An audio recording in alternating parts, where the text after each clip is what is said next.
Are you a Christian? Do you worship the Lord my God? Do you follow his holy words strictly, going by his holy scriptures? Or are you a godless heathen?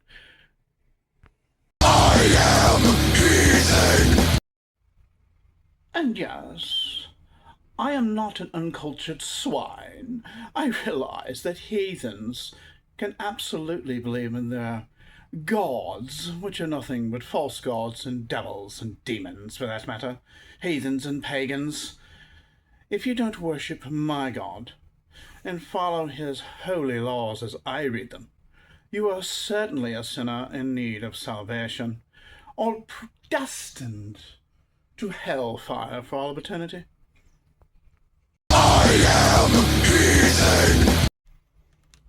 Now let me reiterate and make perfectly clear. I don't care what heathen gods or pagan deities that you claim you worship and believe in. Those entities, all of them, are false. There is only one true God, and that is the God in this book, in these writings.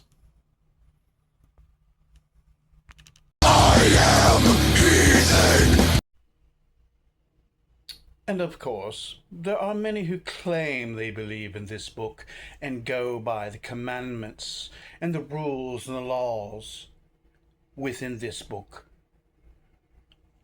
But many of them are false prophets. And so it may seem even among our own ranks we have those who are still godless because they're not worshiping the right God.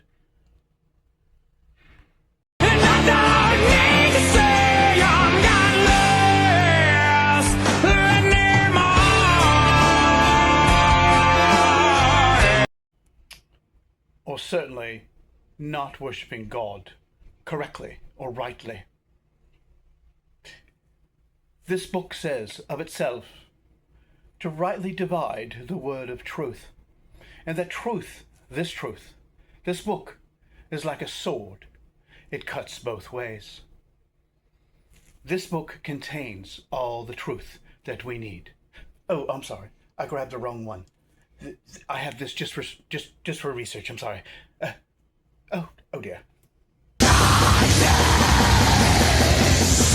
In all seriousness, as a former Christian, I was one for 38 years, over 38 years, very zealous one.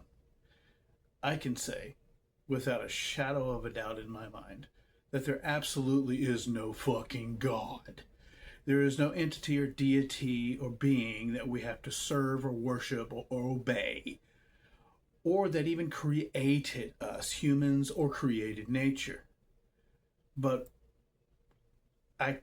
to me, it's just common sense. I would think it's common sense that there's an obvious design to nature. The symbiosis that goes on, the symbiotic relationships between different animals and organisms on this planet, in the ocean, on dry land, the environment, and how nature works together so wonderfully. I'm sorry, I just can't believe that all of nature and what we experience here in this earth human life is just a happy accident. GODLESS! Are you an atheist? Do you believe in science and only in what can be proven to exist? Now, as an atheist, you're also a materialist. You only believe in what is physically material, what you can see, hear, touch, smell, and taste. Well, I can clearly see that this is a pickup truck. And when it's fired up, you can hear that it is a pickup truck, or at least a vehicle of some sort. You can touch it and feel that it's a pickup truck.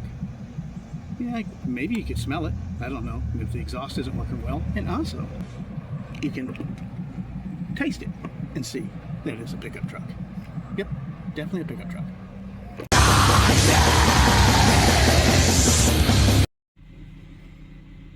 Are you an agnostic? Not to be confused with a Gnostic.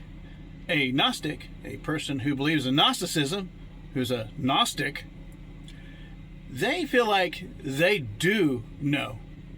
They know that the earth and nature was created by an intelligent, superior being. Superior in intelligence, that is. But that creator they call the demiurge is actually the devil, or an evil being, a control freak who doesn't want man to grow spiritually.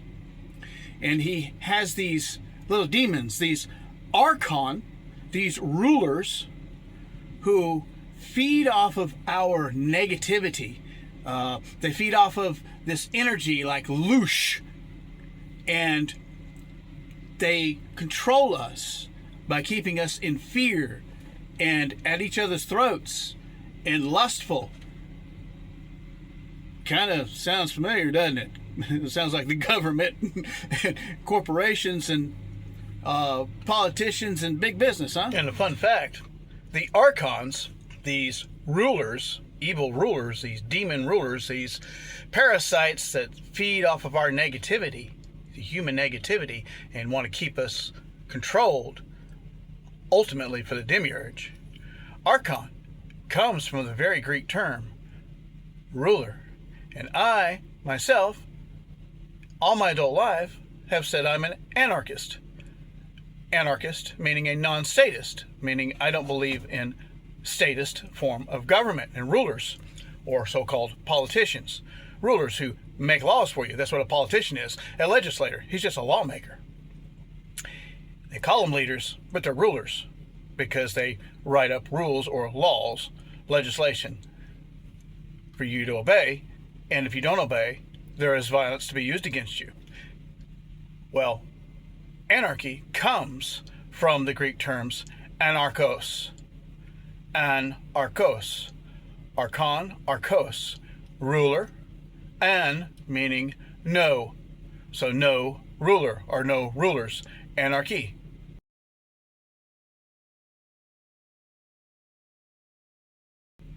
And the archos.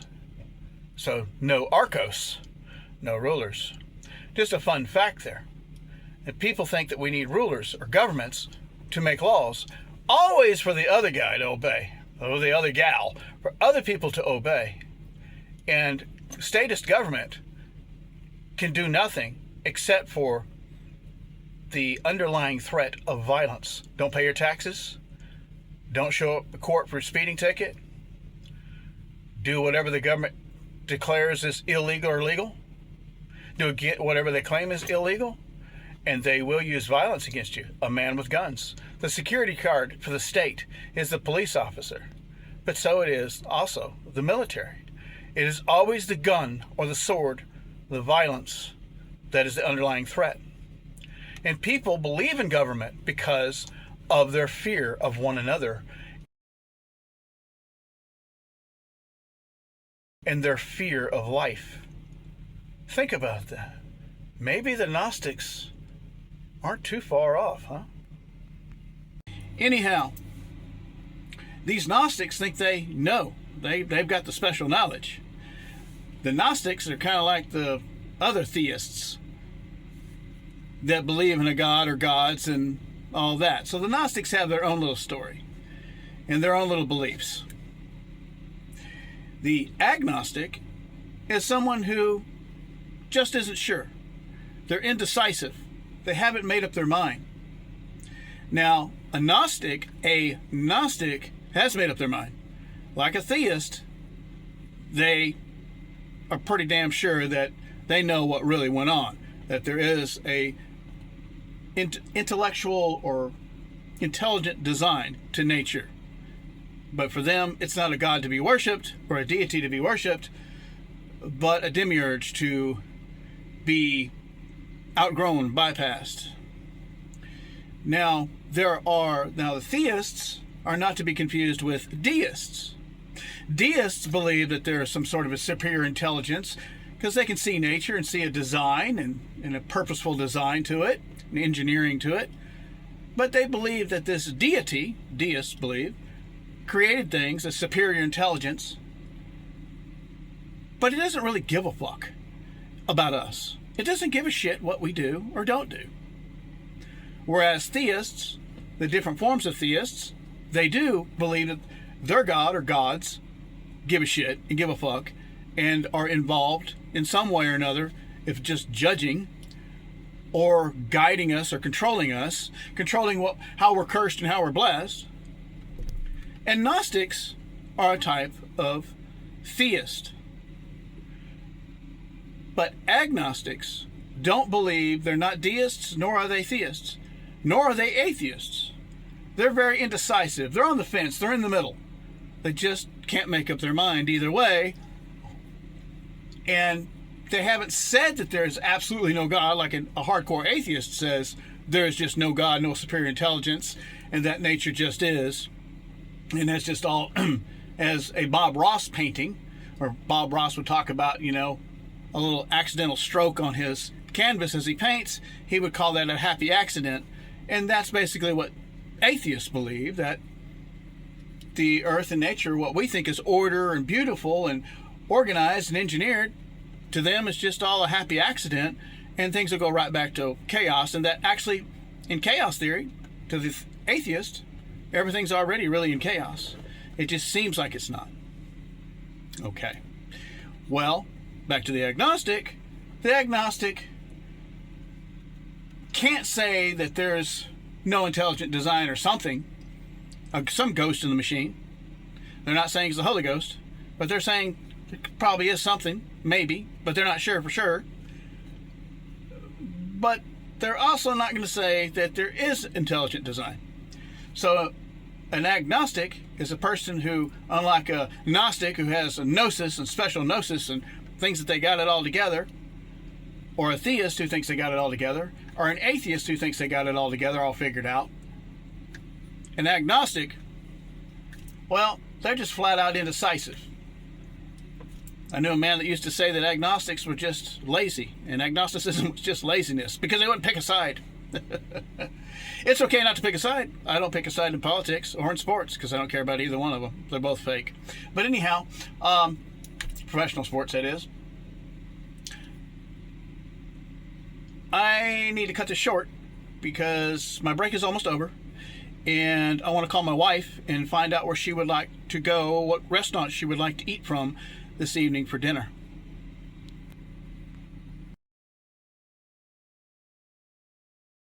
GODLESS! Trust the science. Kind of reminds me of people saying about the legal system. Just trust the system. Trust the justice system. Science is supposed to be about impartiality, kind of like the blind justice with her scales. It's supposed to be about just looking at the facts and trying to come up with logical and reasoning conclusions. Trust the science, or trust the justice system. The justice system is supposed to be about getting facts and information and just putting the facts out there, and that's what science is supposed to be. But we all know the so-called justice system, the injustice system, or just us system, is not always just, and it's not always blind. It's got a bias. Lady Justice is peeking out from underneath her veil, her blindfold, or she's, you know, there's a little something wrong with her scales. They're not right. Well, with science, you have scientism, no difference than any other ism, and ology and theology and philosophy and all that. Trust the science. Just 14 days to flatten the curve. Wear your mask. But even those scientists talked about an organism, a microorganism, which, by the way, no man has ever seen such a microorganism of any sort, except for in a lab, and only in those labs after the fact. An artifact, what it's called in science, of a cocktail, of a mixture. But this so-called organism, which will remain unnamed because it can be any one of them, rabies, the flu, whatever, with the V word, and I don't mean vagina. No one has ever seen one of those V words. They're virgins. all men are virgins. No one has ever seen one isolated and by itself. They've only seen an artifact. What is left after a cocktail of different mixtures have been put together in petri dishes and test tubes and then looked at in an electronic microscope. Now, bacteria, that's been seen under a microscope and those sorts of things. But the V word has actually never been seen by itself, isolated. Any V word. Like I said, it doesn't matter if it's a Rona V word. It doesn't matter if it's a herpes V word. Never been seen. That's just a scientific fact. If YouTube wants to censor me for that, whatever. If people want to crucify me for that, fine. You hate the truth. The scientific fact, the scientific truth that no such thing has ever been seen by man at all, no matter how powerful the microscope. But anyhow, this thing is so tiny that it can't be seen by itself, evidently, in an electronic powerful microscope. And it is so small in the micron measurements that there is no mask that can be worn to stop such a thing if it were to be airborne. It's like a marble going through a chain link fence. But yet the science was telling us all to mask and even telling us to double or even triple mask. The scientists trust the science. Science, and specifically in this case, medical science said decades ago that smoking cigarettes was totally fine and actually good, and doctors were even in the ads and the advertisements, magazine ads, newspaper ads, TV ads, extolling the virtues of smoking cigarettes. Now, me personally, I'm not so convinced that tacos, well, hey, tacos are good, tacos are great, doesn't matter, that tobacco is bad for you. I'm not so sure about that. Me, it's not the tobacco.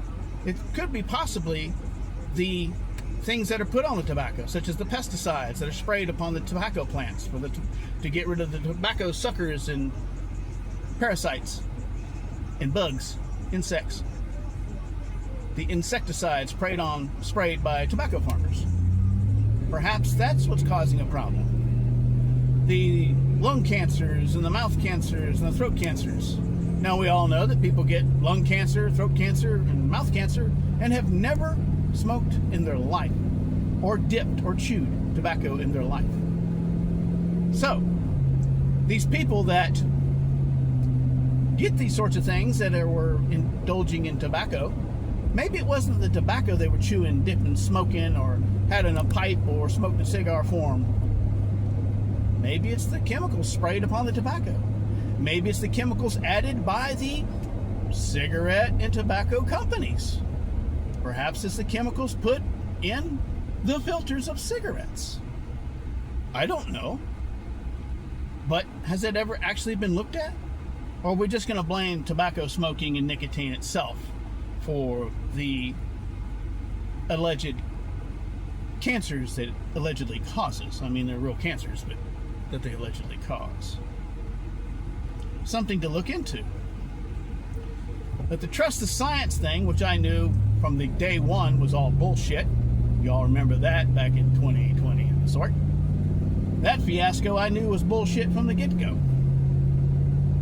And a lot of us did. And a lot of people in the medical science and science world were trying to say and warn that we were all being propagandized and lied to. And those people, even though they were experts, were all of a sudden, because they didn't toe the line, weren't experts. Well, now we go back to what the topic of this video is about, just the very origin and design of nature, because nature obviously has a very specific design to its machine and mechanisms. Scientists that say, well, I just don't believe in evolution, maybe I'm a creationist. Well, okay, they have the right to do that. Doesn't mean that they're not good scientists, because none of us really know the origin of things. We don't know. When I speak of things, I'm talking about this earth and nature and all of that. Mankind, animal kinds, insect kind, all that. Bacteria kind, etc. Plants, all that, trees. And even the very design of the geography in general of the earth, where we have desert areas and water areas, etc., etc. All of that is beautifully put together. All of it is beautiful. And I just don't think it's just a smattering of paint that just happened to slap on the wall and became a beautiful painting.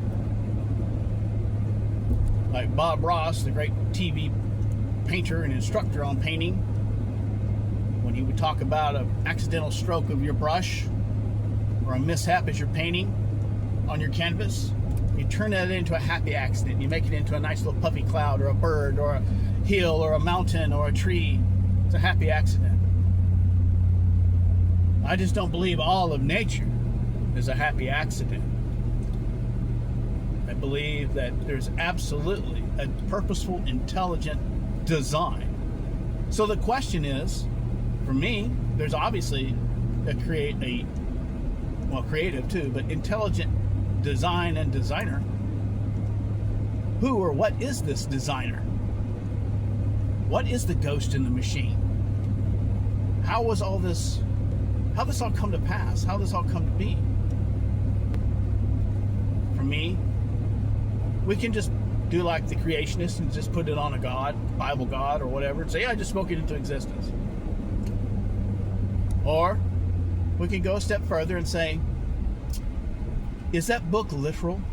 Is it meant to be taken literally? I'm speaking of the Bible, the so-called Holy Bible, the so-called sacred scriptures of Jews and Christians alike, and Muslims. They go by the first books of the Old Testament. The Muslims, the Jews, and the Christians all agree on that. So they all basically agree on the validity of the Old Testament, Genesis specifically, and its story of how things came to be. But what if we're not really supposed to be taking that literally, but see it all as what, metaphor, allegory of a mystery wrapped within a story, and that the truth is stranger than fiction, but actually simpler than fiction? I don't think you have to have a scientific mind, a mathematical mind, a legalistic mind, or theological religious mind to appreciate that nature, even the design of our toes, our human toes, the design of a lizard's toes, the design of a bird's beak, everything, how all of us animals, everything, all of us, creation, alive, carbon, life forms, how we all can interact or misbehave among each other. But yet, there's still a beautiful design. And to say that unequivocally, just pseudo-factually, that, well, there was no creator or intelligent design behind the earth and nature and all the carbon life forms on it, everything from a tiny little amoeba to the bug, to the bird, to the fish, to the elephant, to the human, all just evolved. All of it evolved from some primeval source in some primeval mud puddle that happened to have protein, RNA strand, DNA strand, and they all came together and created a life form. And then we have all these different forms of life, from plants to fish to insects to microscopic to humans.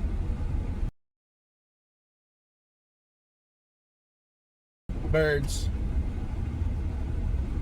That to me is unscientific and it's disingenuous. It is superstitious to think that everything just evolved magically, just like it is superstitious and unscientific to claim some god just spoke it all into existence, or a bunch of gods got together and formed everything and said, poof, here it is.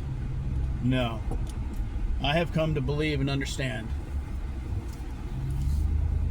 that nature and all of its beauty and how it all works together does so with intelligence. But it is neither a god or a deity, nor is it just happenstance and happy little accidents. Godless!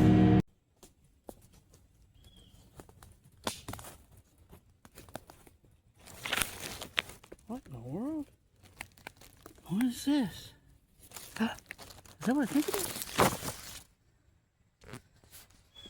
It's a cell phone out here in the woods.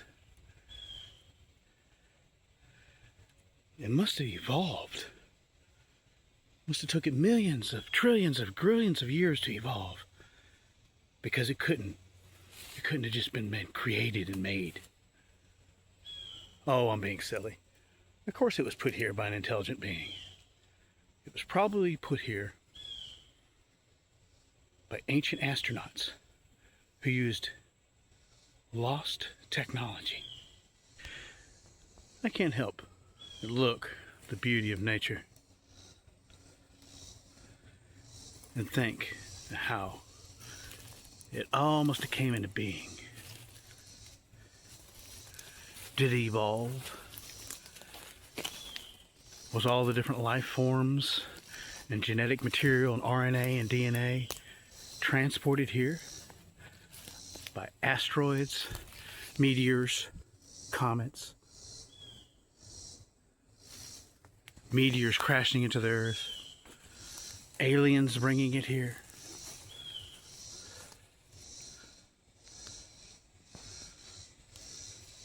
Look at this beautiful, beautiful nature. This plant here. What tells it to grow so? Look at this tree. What tells it to grow so? And this tree? Well, of course, it's its DNA, its genetics. Same thing in animals and fish and insects, even bacteria, birds and humans.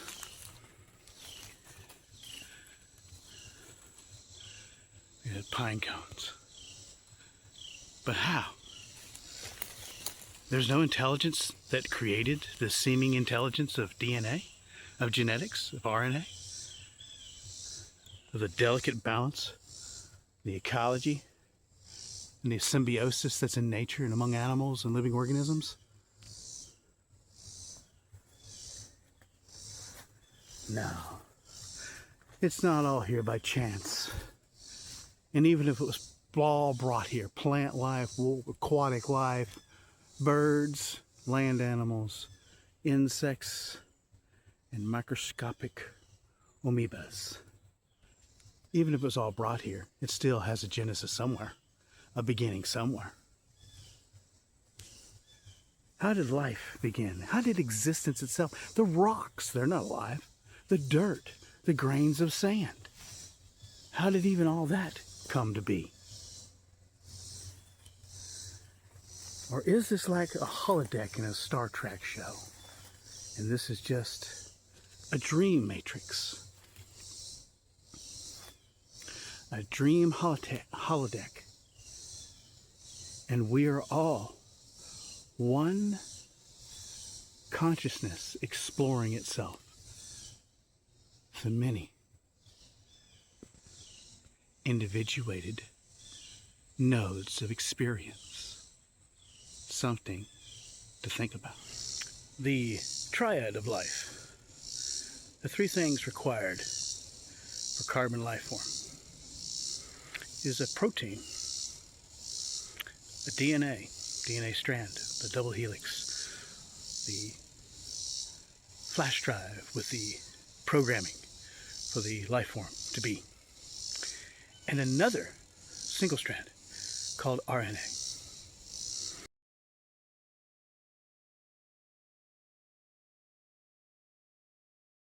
RNA, DNA, and a protein to create a carbon life form, to create life. But let's even go back further. They talk about gases and solids.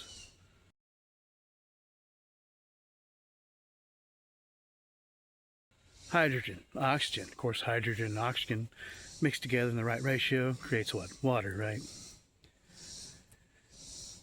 But even hydrogen, all these gases, all these solids, all of these things in a seemingly material physical world that scientists can collect and take into a lab and look at. They can touch it, they can feel it, they can smell it, they can taste it if they want, I guess. But all of those things, where's the beginning of them? I'm talking about non-life form things before even life. But going back to the triad of life as we know it, even for that, for some little primitive single-celled type of bacteria, it takes RNA, DNA, and protein material. Where does the DNA come from? And all that genetic information. Where does the RNA and all that genetic information? And how do they all meet? With the theory of evolution that they'd like to push that it is a fact, they, the scientists in scientism, they insist that life was spontaneously combusted, that it somehow magically all came together and maybe a primeval mud puddle, water puddle near a volcanic vent and got heat, or perhaps and just cooked and boiled just the right way and became alive, or that some sort of lightning electrical charge to the water that happened to have the RNA, DNA, and the protein.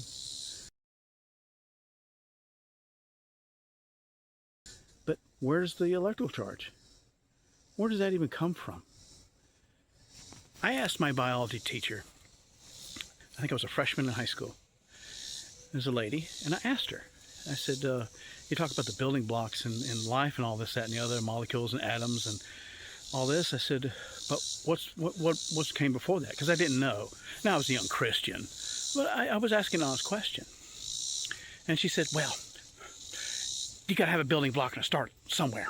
And left it and turned and walked away from me. And I was like, I wasn't even trying to challenge her. I was honestly asking, because, right? And that is where all the scientism in the world falls apart. And that's where quantum scientists, what they call nuclear scientists, who study the very nature of matter at the quantum level, a lot of it's theory, because they can't show you these things, even with powerful microscopes. Kind of like the thing that we're always told exists, but doesn't exist. And that really struck me, the way she acted that day. Science teacher in high school. I was a freshman. And I always thought, so I had to, for me, my answer was, and I went back to my Bible study teacher on Sunday and reported what my science teacher had said. And she said, well, of course they say that, because God is in control and God speaks it all into action. And I thought, but even still, I'm confused. What am I supposed to believe? Science? Materialism? Because religion still teaches a material world, that we're all subject to the material world. And unless they want to pray for a miracle, like a healing for grandma or something, or for Uncle Ted to stop drinking, then they believe in miracles. That's how convenient that is. But then, that's a different story. So, for me, I don't believe there is any matter. And it doesn't matter. Because there is no matter. This world is not real. And we, human part of us, is not real. Just our consciousness. This is a dream. And there actually is no objective physical reality. There's only the objective mental truth and consciousness reality, because consciousness is the only reality. So we're here in this world and on this planet, seemingly, to enjoy this dream matrix, this dream world, to choose what we want to experience. We don't have to be victim to circumstance. We can live in this dream matrix, this video game, this plot of this movie. But we can choose how well our characters fare, how well we do by where we put our conscious awareness, because you are lucid dreaming. It's time to wake up.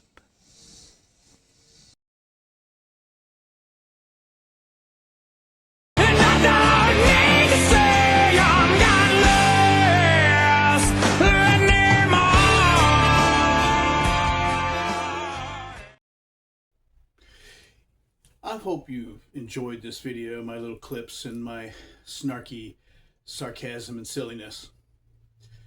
This video is simply my way of expressing the idea, the concept that I have to say that there is absolutely superior intelligence or intellectual design to this realm, this earth, this nature, ecology, all of the things, the symbiosis between the different organisms and insects and animals and things like this.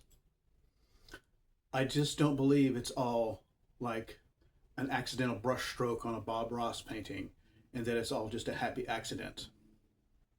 I don't believe we were created by some demiurge, some devil god, some selfish god, whether it be Yahweh, Jehovah, or some agnostic demiurge, a Christian Jehovah or Jewish Jehovah, Christian God, Lord, Yahweh, whatever. I don't believe we're some sort of experiment in this planet and its nature, and all of that is some sort of experiment by extraterrestrial aliens from other planets, solar systems, galaxies, or even other dimensions. I don't believe any of that, because then where did they come from? No one ever talks about that. They always want to talk about that the origin of man being maybe something like the Anunnaki came down, some alien race came down or came from another realm or what have you, space traveled or realm jumped or quantum leaped or something into our reality, our planet, and put some of their DNA, a little bit of their DNA in with some primate's DNA, chimpanzee, gorilla, ape, whatever, to turn humans, to create humans, to breed us into being slaves so they can mine gold from our planet or some bullshit. I don't believe in any of those stories. I myself was a Christian for over 38 years, from the age of 13 into my early 50s. I finally renounced all of that completely and totally. It took me a little bit of a process, about 3 years of a process, to finally let it all go and to realize that it's all just bullshit. And reading the Bible literally is what gets you in trouble. And it did for me. To me, there's absolutely intelligent design. There is absolute intelligence. And I believe there's an intelligent designer. But let me explain. I no longer believe, as a, like I did when I was a Christian, or anyone that believes in a God of some sort, I do not believe it was some entity or separate from us, or being or intelligence separate from us, that seemingly created this realm, this world, this earth. It's nature, the animals, the insects, the plants, and all the different things, the microscopic, the bacteria, the amoebas, all of that, the sea creatures and all of that. I believe everything is one, and it is one intelligence, one consciousness, and that nothing is separate. Some people talk about this being non-dualism, meaning there's no separation, all is one thing. And that one thing that I have come to believe and understand, there is nothing but God. It was a saying that a mystic, a metaphysician named Neville Goddard used to say a lot. There is nothing but God. And that God is your own wonderful human imagination. That's the whole sentence. And he would say that a lot. He would say that he would repeat the old Christian mystic saying of that God became man, that man may become God. But Neville Goddard took that saying a little bit further. He didn't mean it as the Christian mystic would mean it, that God became man, as in Jesus Christ, that man can become God, so that the rest of mankind can be saved through this one man, Jesus Christ, who was God in the flesh, blah, blah, blah.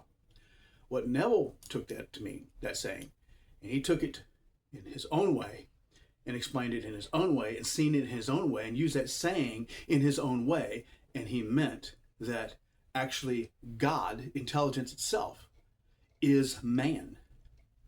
And when man begins to realize that, he can live in this realm as a temporary man character that he is, understanding that he is God.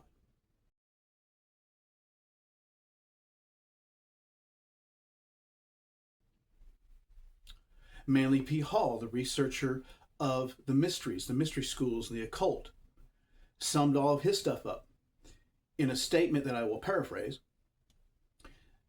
where he said that the idea is for man, the mystery schools, was to help man to, or the occult, mysticism, esotericism, was ways for man to use analogies and archetypes and examples and metaphors in his religious teachings, in mystery school teachings, to help him understand and to awaken, like Neo in the Matrix, in the movie The Matrix, to awaken now while you're still man, while you're still in your human life form, to awaken that you actually all are all that is.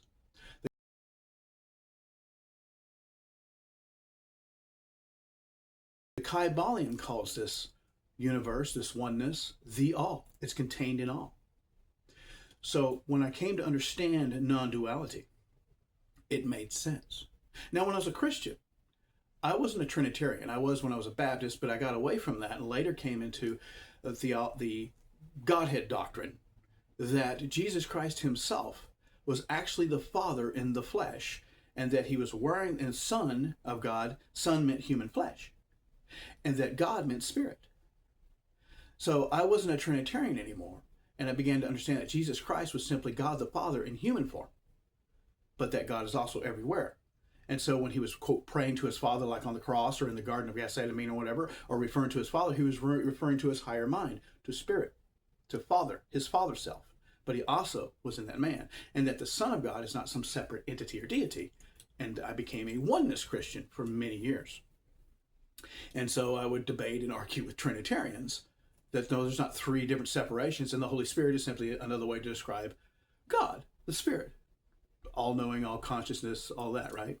So when I came to the idea of non-duality, it took me a little bit to get my head wrapped around it, but I realized, and I have a video here on my channel. I actually made that video a few years back, and I used props explaining this whole concept, because what happened for me as I was listening to Neville Goddard recordings from YouTube, it dawned on me one morning, boop, the enlightenment, the son of the morning. And Jesus Christ is called the Son of the Morning, and so is Lucifer called the Son of the Morning. And there's a reason for that. And it awakened my mind. I began to awaken. The morning star flashed in my mind, and I began. Still took me a while to get everything. It took me a couple more years of study and research and thinking to really get it, to let go of the literal beliefs in the Bible. But I was going over to more of seeing the Bible more as the occult book that it is, that even Aleister Crowley gave it credit for. He said, hey, the Holy Bible is just another occult mystic book, and it's useful. Well, when I began to realize that Jesus Christ isn't an individual or literal person in the history, you can believe that if you want, I don't. But that Jesus Christ represents us. We are all, quote, Jesus Christ. We are all sons or expressions of God, or of the one mind. And so I began to get my head wrapped around that, and that made sense. Because I could never walk away from the belief in some sort of superior intelligence and a superior design to nature, to human bodies, to everything. I could never just say it was all some scientific accident, because scientists claim so. We all evolved. Well, we evolved over enough time. Everything, all the different organisms, animals, fish, insects, microscopic creatures like the amoeba and the single-celled amoebas and the bacteria and all this, it all just like, what? None of it made any fucking sense to me. It just doesn't make any sense. Now, to me, I just knew that there was something intelligent. There was just too much design to all things. And then in my life, I would see the coincidences, so-called, the so-called synchronicities. I would see things in my life, and things would just seemingly happen wonderfully. And I just said, no, there's got to be some sort of intelligence that's going on. Well, in the occult, there is the thing called sacred geometry, and it shows that there's all patterns, and the geometric patterns and the sacred numerology and all these different things, and that everything has an intelligence and a purpose behind it. And there actually is no chance or accidents or luck or coincidence or just happenstance of synchronicities for no reason. That everything has a specific reason. Even atheists will and physicists will agree that when you cast dice, like you're playing a game and you cast the dice, they know that there is an actual physical reason why the die will turn up a certain number each time. It has to do with the way the dice, how it's thrown, the air pressure in the room, the friction on the table, what it hits, blah, blah, blah, blah, blah. All of these things, sure. And so the problem is a lot of materialists or atheists or the sort, they'll look at that and say, see, so we can answer that, so there has to be a reason for everything. And they're always looking. But as quantum physicists are finding, and have been finding for decades now, that as you get down to the quantum level, the molecular and atomic and subatomic levels, all the rules of physics just go out the door and fly out the window. And even Einstein spoke of, he used the very non-scientific term spooky action to explain why photons or subatomic particles in one photon can act and it seemingly affects the other. It's kind of like twins. You know, you have a twin and he can think, and even if he's far away from his twin, he can feel him or think him or hear him, or if it's a woman, you know, whatever. Even mothers, there's mother's intuition. And I know all these things were real. And I was like, you know, science doesn't, I just can't, it becomes scientism. I just can't go with, that's just another religion. So atheism was just another eism to me. It's another theism, actually. It's really what it is. And so I was like, okay. And I'm still trying to understand the nature of existence and the nature of nature and everything. There's just too much of a perfect design. And so I'd always say, well, the only one that I understand was the Bible God. So I just went with that. That's what that's just what worked for me. Maybe if I lived in a Muslim country, I might have grew up and just became a Muslim. I don't know. But I grew up in America in the South and just became a Christian. That's what it is. A different Christian of different forms. You know, I'd go through different theologies and ideologies and different denominations or whatever, but it was still Christianity. But when I was getting close to 50 years old, and I began to notice my life was just, it was like, there has to be more. There has to be more. I want more of God or something. Neville Goddard talked about the insatiable hunger for God, which means truth, because Neville didn't believe in a literal God either. He knew that God is simply consciousness. So I knew there had to be something. With Neville Goddard, was one of those that helped me to understand. Beginning in 2016, early 2016, I began to understand that, oh, we are all God. The plants, the grains of dirt and dust, the rocks, the fish, the bacteria. Oh, it's all just thought material. It's dream material. Because as I was listening to Neville Goddard, I was familiar with stuff I'd see on the internet or read here and there off and on through my life. And then with the internet, I would watch YouTube videos and check out different things and podcasts of scientists and all of that. And I learned about the double slit experiment. You can Google that, look that up. The double slit experiment, how photons seemingly have some sort of sense of awareness.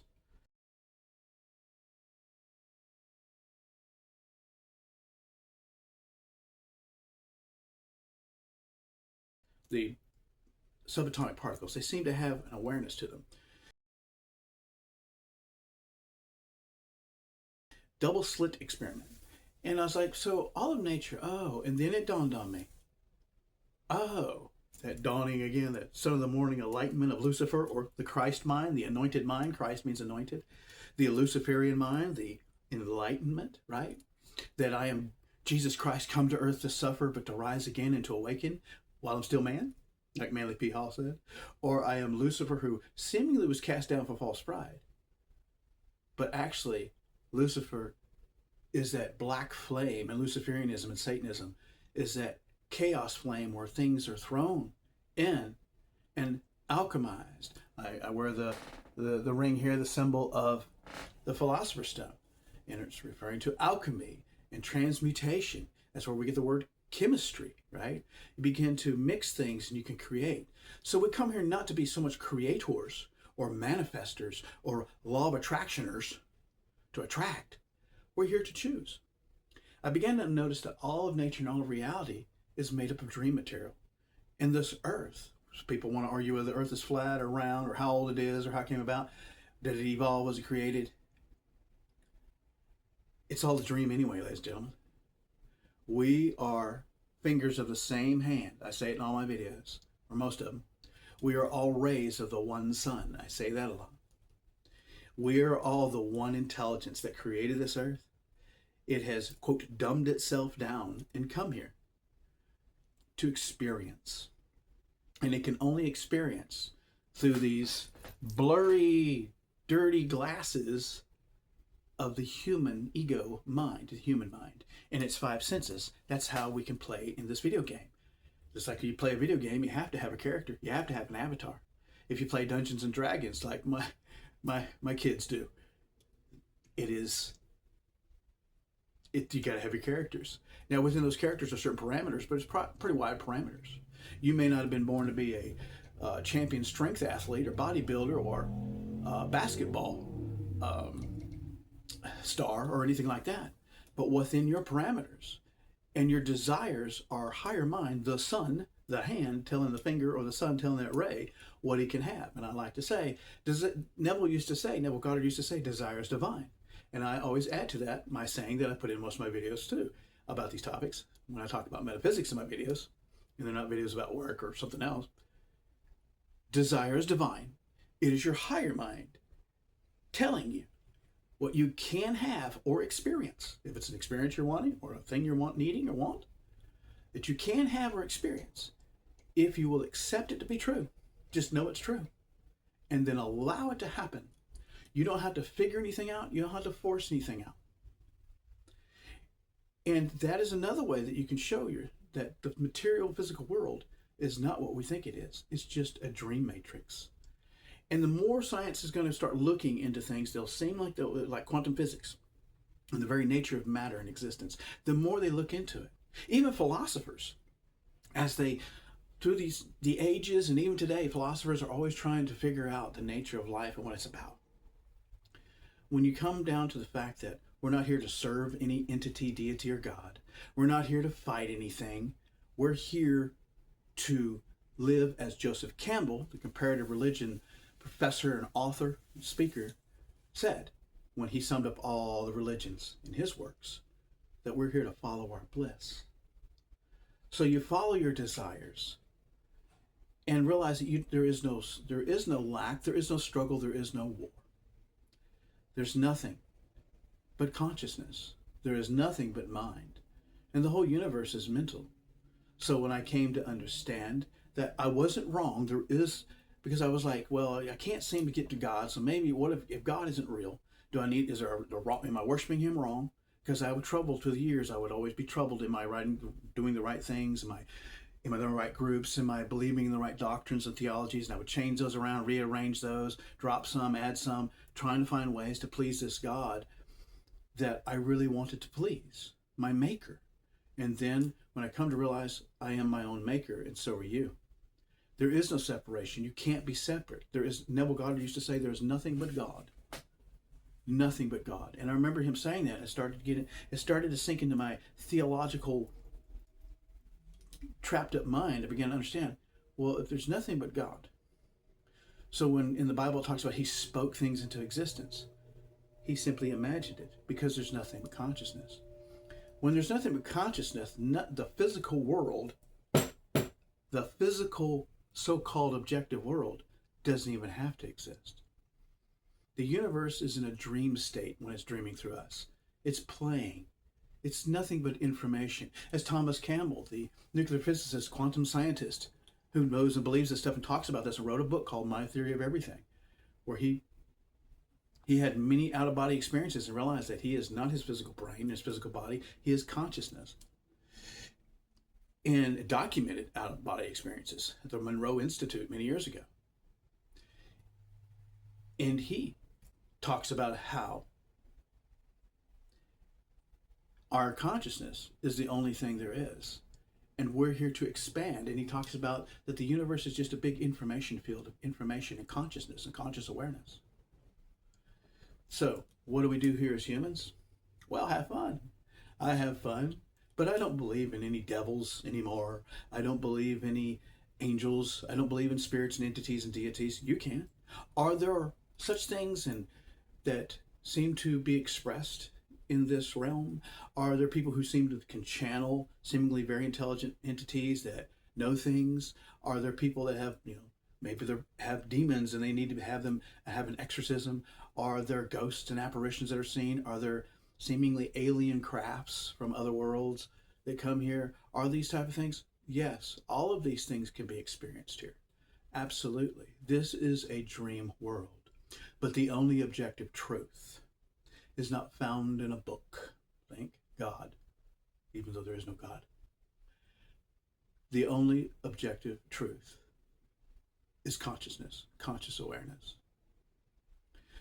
In this video, I hope that I have made my point clear, at least from my perspective, how I see things.